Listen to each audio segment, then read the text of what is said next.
India voice, आपकी सोच, आपकी आवाज। नमस्कार, मैं आशीष दीक्षित और आप देख रहे हैं इंडिया वॉइस। रुक करते हैं हम खबरों की ओर। सीएम योगी आदित्यनाथ का आज का कार्यक्रम है। आपको बता दें कि आज पश्चिम बंगाल के दौरे पर जाएंगे मुख्यमंत्री योगी आदित्यनाथ। बता दें कि एक दिन में 3 जनसभाओं को संबोधित करेंगे सीएम योगी। अहम जानकारी आपको बता रहे हैं। आपको बता दें कि 12:15 पर पहली जनसभा सोनामुखी में आयोजित होगी। आपको बता दें कि दूसरी 2:05 पर नंदकुमार में जनसभा को सीएम योगी संबोधित करेंगे और तीसरी जो जनसभा है वो 3:30 पर कांति दक्षिण में होगी, जिसको मुख्यमंत्री योगी आदित्यनाथ संबोधित करेंगे। अहम जानकारी आपको बता रहे हैं। आपको बता दें कि सीएम योगी आदित्यनाथ आज पश्चिम बंगाल के दौरे पर है, जहां वो 3 जनसभाओं को संबोधित करेंगे।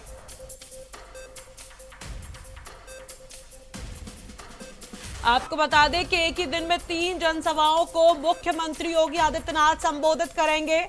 बता दें कि पहली जनसभा 12:15 पर होगी, जिसको मुख्यमंत्री योगी आदित्यनाथ संबोधित करेंगे। वहीं दूसरी जो जनसभा है वो 2:05 पर होगी नंदकुमार, जहां पर योगी आदित्यनाथ उसको संबोधित करेंगे। बता दें कि तीसरी जो जनसभा है वो कांति दक्षिण में 3:30 पर होगी, जहां पर सीएम योगी आदित्यनाथ उसको संबोधित करेंगे। बता दें कि एक ही दिन में 3 जनसभा को मुख्यमंत्री योगी आदित्यनाथ आज संबोधित करेंगे। अहम जानकारी आपको बता रहे हैं। आपको बता दें कि उत्तर प्रदेश के मुख्यमंत्री योगी आदित्यनाथ का आज पश्चिम बंगाल दौरा है, जिसमें वो 3 जनसभाओं को एक ही दिन में संबोधित करेंगे।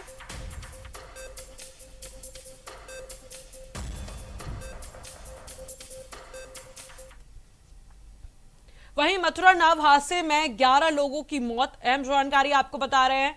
मथुरा नाव हादसे में 11 लोगों की मौत की पुष्टि हुई है।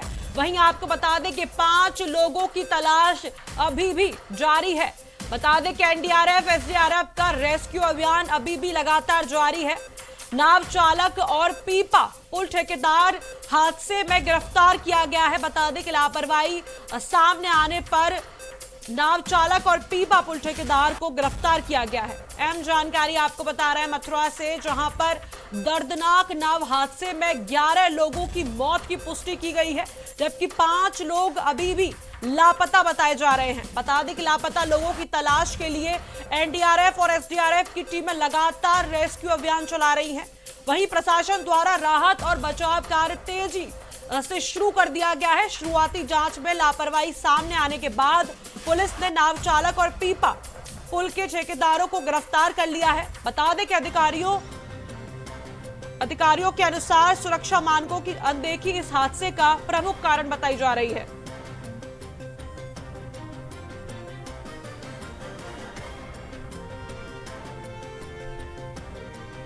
इस खबर पर हमारे साथ अधिक जानकारी के लिए हमारे साथ जुड़ रहे हैं मथुरा से हमारे संवाददाता मोहम्मद फारूक। मथुरा में ये जो दर्दनाक ये एक नाव हादसा हुआ है, जिसमें 11 लोगों की मौत की पुष्टि हुई है और इसमें 5 लोगों को लापता बताया जा रहा है। इस पर क्या कुछ जानकारी है? क्या कुछ कोई नई अपडेट अभी सामने आई है? देखिए यास्मीन, शुक्रवार को दोपहर वृंदावन में हुए दर्दनाक नाव हादसे में लापता 5 श्रद्धालुओं का दूसरे दिन भी सुराग नहीं लगा है। जिला प्रशासन शुक्रवार से ही राहत कार्य में लगा हुआ है। मंडलायुक्त नगेंद्र प्रताप, डीआईजी शैलेश कुमार पांडे, डीएम चंद्र प्रकाश सिंह, एडीएम डॉक्टर पंकज कुमार वर्मा सहित तमाम आला अधिकारी 5 लोगों की तलाश में भी जुटे हुए हैं। एनडीआरएफ की, एसडीआरएफ की टीमें 14 किलोमीटर तक के दायरे में सर्च ऑपरेशन करने में लगी हुई हैं। रेस्क्यू टीमों ने विशेष उपकरणों, अंडर वाटर सर्च गियर, लंबी लोहे की रॉड की मदद से नदी के तल में जमा रेत को भी खंगाल रहे हैं। कई जगहों पर घर्षण अभियान चलाकर रेत की परतों को हटाने का प्रयास भी किया जा रहा है। शनिवार को इस ऑपरेशन के दौरान एक शव मानिक टंडन का बरामद हो गया था, लेकिन अभी 5 श्रद्धालुओं की इसमें तलाश जारी है। मथुरा से लेकर पंजाब तक सोशल मीडिया के प्रत्येक प्लेटफॉर्म पर नाव पर जो प्रकरण है वो छाया हुआ है। हादसे के बाद श्रद्धालुओं के घरों में मातम पसरा है। मथुरा से पंजाब तक लापता श्रद्धालुओं के फोटो सोशल मीडिया पर वायरल हो रहे हैं। हादसे का शिकार हुए अधिकांश लोग पंजाब, लुधियाना और जंगराव के रहने वाले बताए जा रहे हैं। लापता श्रद्धालुओं में पंकज मल्होत्रा, ऋषभ शर्मा, यश भला और मोनिका और डिंकी बंसल शामिल है। हालांकि डिंकी बंसल का नाम इसमें नहीं था, लेकिन जब उनके परिजन कल पहुंचे हैं तो उन्होंने कहा कि डिंकी बंसल अपनी मां के साथ में आई हुई थी और उन्होंने उनकी मां का इस हादसे में देहांत हो गया, लेकिन डिंकी बंसल भी इसमें लापता हैं। उनकी भी कोई खोज नहीं मिल पा रही है। सोशल मीडिया के जो ग्रुप हैं इन पर श्रद्धालुओं की तस्वीर वायरल हो रही है, जिसमें लोग उनके सुरक्षित होने की प्रार्थना भी कर रहे हैं, क्योंकि पुलिस भी और तमाम प्रशासन इनकी एनडीआरएफ, एसडीआरएफ की टीमें इनकी पड़ताल में लगी हुई है। सर्च ऑपरेशन लगातार चल रहे हैं, 24 घंटे सर्च ऑपरेशन चल रहे हैं। तो इसको लेकर इस दुखद हादसे से हर कोई विचलित हो गया है। बिल्कुल फारूक, इस हादसे की मुख्य वजह क्या बताई जा रही है कि जब श्रद्धालु नाव पर थे तो क्या उन्होंने लाइफ जैकेट पहन रखी थी? देखिए यास्मीन, लाइफ जैकेट मथुरा में जितनी भी नाव चल रही हैं किसी के पास लाइफ जैकेट नहीं है। कल हमने घाटों पर भी जाकर देखा तो वहां लाइफ जैकेट इक्का दुक्का दिखाई दे रही थी। वो भी परसों हादसा होने के बाद ये 1-2 लाइफ जैकेट जरूर नाव पर नजर आई, लेकिन उससे पहले लाइफ जैकेट नहीं थी। लोगों से हमने बात करी तो लोगों ने बताया कि ये लाइफ जैकेट नहीं पहनते हैं और सवारियां जो है क्षमता से अधिक बैठाते हैं। जब सवारियां क्षमता से अधिक बैठेंगी तो जरूर ये घटनाएं सामने आएंगी। लोगों में रोष भी देखने को मिला है। इसके लिए जो है लोग नगर निगम को अधिक जिम्मेदार ठहरा रहे हैं। उनका साफ तौर पर कहना है कि नगर निगम द्वारा इस पर ध्यान नहीं दिया गया है। वहीं कोई किसी के पास रेट लिस्ट नहीं है और जो नाव हैं उनमें जो मोटर लगा ली गई है, पहले हाथ की नाव चलती थी और वो सुरक्षित होती थी। अब जो मोटर लगानी है उनकी गति भी इतनी तेज हो जाती है कि जो श्रद्धालु या कोई यात्री अगर उसमें बैठते हैं यात्री तो उनको डर लगता है। और कुछ लोगों का कहना है कि जो नाविक हैं वो स्टंट भी करते हुए यमुना नदी में दिखाई देते हैं। जी बिल्कुल फारूक, कहीं ना कहीं इस हादसे की वजह अब लापरवाही मानी जा रही है। तो इतनी बड़ी लापरवाही को देखते हुए प्रशासन की ओर से क्या कदम उठाए गए हैं इस हादसे के बाद? देखिए यास्मीन, प्रशासन की ओर से अभी जो लापता लोग हैं वो प्रशासन की जो प्राथमिकता है वो अभी उस पर ध्यान दे रहे हैं। लापता लोगों की खोज करना उनकी प्राथमिकता है। ADM finance doctor Pankaj Kumar Verma का कहना है कि हमारी पहली प्राथमिकता है कि लोगों की जो तलाश करना है, जो लोग लापता हैं, मिसिंग हैं, उनको अभी हम ढूंढने का प्रयास कर रहे हैं। हमने 14 किलोमीटर के दायरे में खोज कर ली है और एनडीआरएफ, एसडीआरएफ की टीम, गोताखोर, पीएसी की टीम इसमें लगी हुई है। अभी उनकी प्राथमिकता ये है, लेकिन प्रशासन ने हादसे के जो जिम्मेदार ठहराया है वो ठेकेदार और नाविक को ठहराया है। उनके ऊपर मुकदमा लिखकर प्रशासन ने उन्हें जेल भेजने का पुलिस ने काम किया है। यास्मीन बिल्कुल, तो फारूक, नाव चालक और ठेकेदारों पर प्रशासन की तरफ से कोई कार्रवाई की गई है? जी यास्मीन, बिल्कुल। देखिए, प्रशासन ने जो पांटून ठेकेदार हैं उनको उन जिम्मेदार ठहराया है और प्रशासन का साफ तौर पर कहना है कि जो ठेकेदार हैं वो बिना अनुमति के पुल को तोड़ रहे थे और नाविक जो है जो नाव चला रहा था उसको भी जो है पुलिस ने गिरफ्तार करके जेल भेजा है और ठेकेदार के खिलाफ भी मुकदमा लिख के जेल भेजा गया है। लेकिन इसमें जिम्मेदारी जो है कहीं ना कहीं और भी लोगों की बनती है। नगर निगम की भी जिम्मेदारी है इसमें कि नगर निगम इसको चेक करे, देखे घाटों पर कितनी नाव चल रही हैं, सबकी सूची होनी चाहिए और कोई आगे हादसा ना हो उसको लेकर भी नगर निगम और जो विभाग हैं उनको जो है सचेत रहना चाहिए। तभी जो है ऐसे हादसे आगे रुक सकेंगे। जी बिल्कुल, बहुत बहुत शुक्रिया फारूक, हमसे जुड़ने के लिए, हम जानकारी साझा करने के लिए। फिलहाल वक्त हो चुका है एक छोटे से ब्रेक का, जल्द मिलते हैं ब्रेक के बाद। ब्रेक के बाद आप सभी का स्वागत है। रुक करते हैं अगली खबर की ओर। ईरान अमेरिका में इस्लामाबाद वार्ता फेल हो गई है, बड़ी जानकारी आपको बता रहे हैं। ईरान ने अमेरिका शर्तें नहीं मानी, बोले जेडी वेंस।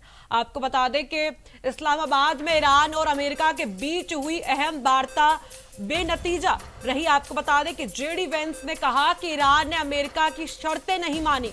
अहम जानकारी आपको बता रहे हैं, जिसके चलते बातचीत विफल हो गई। उन्होंने बताया कि करीब 21 घंटे तक ये चर्चा चली। इसके दौरान ईरान को अंतिम और सर्वोत्तम प्रस्ताव दिया गया। बता दें कि वेंस ने यह भी कहा कि अब अमेरिका प्रतिनिधि मंडल वापस लौट रहा है। इस घटनाक्रम से दोनों पक्षों के बीच तनाव और बढ़ने की आशंका जताई जा रही है। अहम जानकारी आपको बता रहे हैं।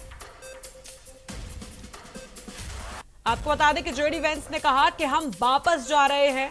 आपको बता दें कि ईरान के साथ 21 घंटे तक अमेरिका की बातचीत चली है, जिस दौरान कोई भी नतीजा नहीं निकला। आपको बता दें कि वेंस ने कहा कि ईरान को फाइनल और बेस्ट ऑफर दिया गया है। अहम जानकारी आपको बता रहे हैं, ईरान अमेरिका की जो वार्ता इस्लामाबाद में हुई थी वो फेल होती हुई नजर आ रही है। आपको बता दें कि जेडी वेंस ने कहा कि ईरान ने अमेरिका की शर्तें मानने से इनकार कर दिया है।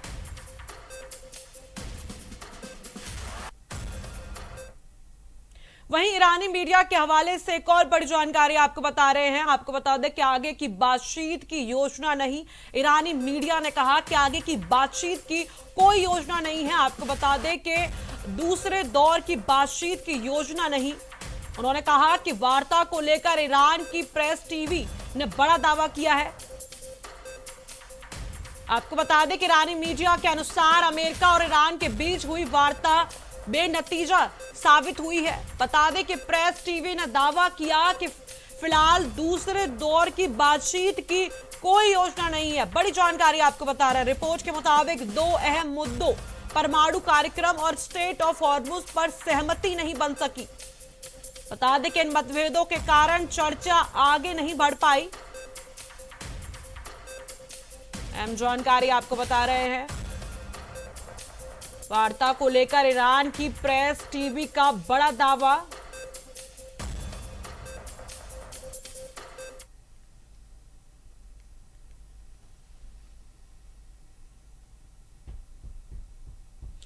अब बात करते हैं दिल्ली की, जहां बीजेपी के प्रदेश अध्यक्ष संजय सारवनी ने कहा कि बिहार में जब उनकी सरकार सत्ता में आई तो शहरी स्थानीय निकायों और पंचायती राज संस्थानों में महिलाओं के लिए आरक्षण लागू किया गया। इसके तहत मेयर, डिप्टी मेयर से लेकर ग्राम प्रधानों तक हजारों महिलाओं को सीधा लाभ मिला।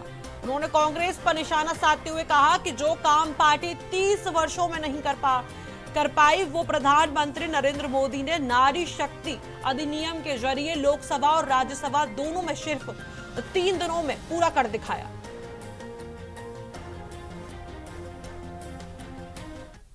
देखिए, 30 साल से इस कांग्रेस पार्टी ने महिलाओं को विधायिका में आरक्षण नहीं दिया, कहीं भी आरक्षण नहीं दिया।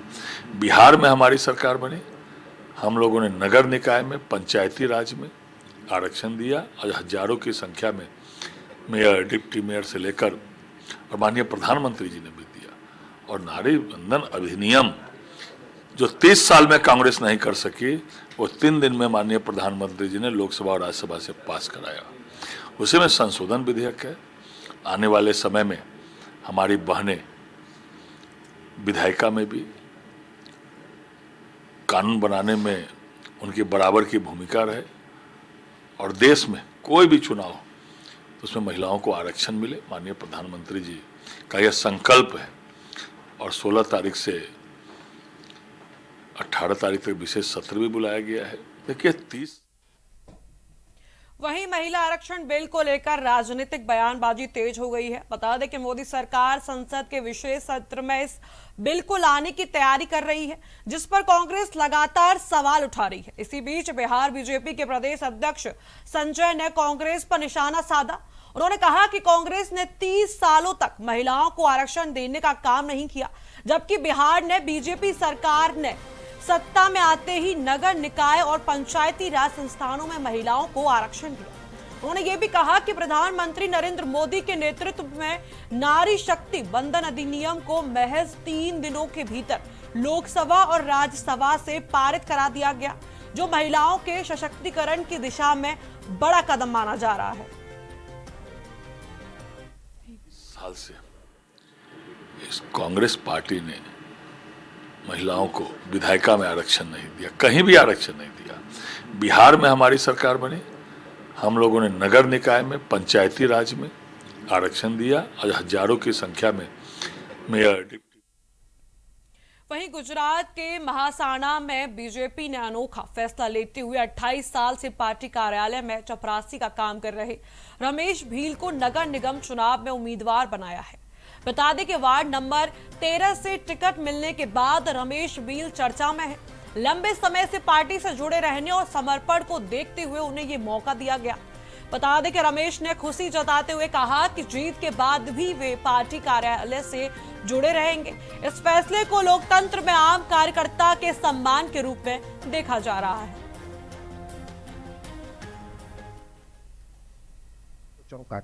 गुजरात के मेहसाणा में बीजेपी ने एक ऐसे शख्स को नगर निगम का टिकट दिया जो चर्चाओं का विषय बन गया है। दरअसल गुजरात के मेहसाणा से एक ऐसी खबर आई है जो लोकतंत्र की असल ताकत को दिखाती है। मेहसाणा बीजेपी ने एक मिसाल पेश करते हुए अपने कार्यालय में पिछले 28 सालों से चपरासी का काम करने वाले पुराने कार्यकर्ता को चुनावी मैदान में उतारा। मेहसाणा के बीजेपी जिला कार्यालय में बीते 28 वर्षों से रमेश भील चाय पिलाने और दफ्तर की देखरेख का काम कर रहे हैं, लेकिन इस बार की चुनावी लिस्ट ने सभी को चौंका दिया, क्योंकि बीजेपी ने वार्ड नंबर 13 से रमेश भील को अपना उम्मीदवार बनाया है। टिकट मिलने के बाद रमेश ने कहा कि उन्हें बेहद खुशी है कि टिकट मिला, लेकिन कार्यालय में काम वो जीतने के बाद भी करते रहेंगे। भारतीय जनता पार्टी ने मुझे टिकट दी है, मैं बहुत खुश हूँ। कितने साल से क्या काम करते थे? मैं भारतीय जनता पार्टी में प्यून हूँ। मैं कितने साल से काम कर रहे हैं? 27 साल से काम कर रहा हूँ मैं भारतीय जनता पार्टी में, और दिल से काम कर रहा हूँ कमलम में। तो टिकट मिली, क्या कहोगे? टिकट मिली, मुझे बहुत आनंद की लागरी हुई। मैं जीत के जनता की सेवा करूंगा और कार्यालय में भी काम करूंगा। जीतने के बाद क्या लक्ष्य रहेगा? जीतने के बाद जो जनता की सेवा में आता है, रोड रास्ता सब कुछ करेंगे। और उसके बाद भी कार्यालय में काम करोगे? काम तो कार्यालय में चालू ही रहेगा। रमेश भील महज एक कर्मचारी नहीं बल्कि पार्टी के वो पुराने सिपाही हैं जिन्होंने सालों तक बिना किसी लालच के संगठन की सेवा की है। अब पार्टी ने उनकी इसी मेहनत का फल टिकट देकर दिया है। हालांकि सिर्फ रमेश भील ही नहीं, मेहसाणा में बीजेपी ने सांगठनिक चेहरों पर भी भरोसा जताया है। फिलहाल बीजेपी ने चाय पिलाने वाले कर्मचारी को जिताने के लिए पूरी ताकत झोंक दी है। पार्टी के बड़े नेताओं ने भी रमेश भील के पक्ष में प्रचार किया है। जहां एक तरफ बड़े नेताओं के बीच खींचतान मची रहती है, वहीं एक चाय पिलाने वाले को टिकट मिलना चर्चा का विषय बना हुआ है। अब देखना यह है कि जनता अपने इस सेवक को नगर निगम की कुर्सी तक पहुंचाती है या नहीं। साथ ही पार्टी के इस फैसले से कार्यकर्ताओं में भारी उत्साह देखा जा रहा है। गुजरात कार सेवकों पर 1990 में हुई गोलीबारी को लेकर श्री राम मंदिर निर्माण समिति के अध्यक्ष नरपेंद्र मिश्र का बयान चर्चा में है। उन्होंने कहा कि ऐसे फैसले 90% राजनीतिक और 10% प्रशासनिक होते हैं। इस बयान पर अयोध्या के संत समाज ने प्रतिक्रिया देते हुए इसे सराहनीय बताया और तत्कालीन मुख्यमंत्री मुलायम सिंह को घटना के लिए जिम्मेदार ठहराया। संतों का कहना है कि ये जो फैसला पूरी तरीके से राजनीतिक था, जिसे अब स्वीकार किया जा रहा है और सच सामने आ रहा है। साल 1990 में कार सेवकों पर गोली चलाने वाली घटना को लेकर श्री राम मंदिर निर्माण समिति के अध्यक्ष और साल 1990 में तत्कालीन यूपी सरकार के सचिव रहे नृपेंद्र मिश्र का बयान चर्चाओं में है। नृपेंद्र मिश्र ने कहा था कि ऐसे निर्णय लगभग 90% राजनीतिक होते हैं, जबकि 10% प्रशासनिक। अब उनके बयान पर संत समाज से भी प्रतिक्रियाएं आ रही हैं। अयोध्या के संतों की माने तो नृपेंद्र मिश्र का बयान सराहनीय है और गोली मुलायम सिंह यादव ने चलवाई थी। सत्ता सरकार की कुर्सी में जो बैठे हुए नेता होते हैं, राजनेता होते हैं, उन्हीं के जो है क्रियाकलाप से जो है प्रशासन फैसला लेता है। प्रशासन का कोई व्यक्तिगत फैसला नहीं होता। जो राम भक्तों पे गोली चला था उस पे नृपेंद्र मिश्रा जी का कोई जो है फैसला लेने का ना अधिकार था, ना उन्होंने फैसला, उनके फैसले से गोली चली जो है मुलायम सिंह के कहने पर, और कई बार सार्वजनिक जो है मंचों से उन्होंने साझा किया कि हमने जो है गोली चलवाने का काम किया। एक नहीं, ऐसे अवसर आएंगे तो मैं 10 बार ऐसा अवसर मैं प्राप्त करूंगा। भाई मुखिया मुख्यमंत्री होता है प्रदेश का, तो मुख्यमंत्री जो कहेगा वही करना पड़ेगा।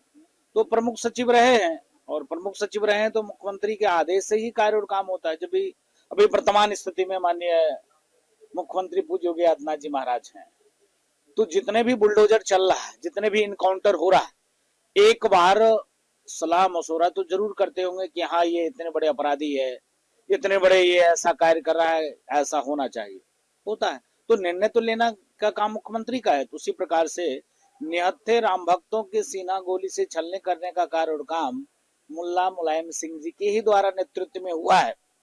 दरअसल नृपेंद्र मिश्र साल 1990 में यूपी के तत्कालीन मुख्यमंत्री मुलायम सिंह यादव की सरकार में सचिव हुआ करते थे। उस दौरान की बात ही उन्होंने बताई, जिसके बाद राजनीति से लेकर संत समाज की भी प्रतिक्रियाएं आ रही हैं जो चर्चाओं में है। फिलहाल इस बुलेटिन में इतना ही। आप देखते रहिए इंडिया वॉइस।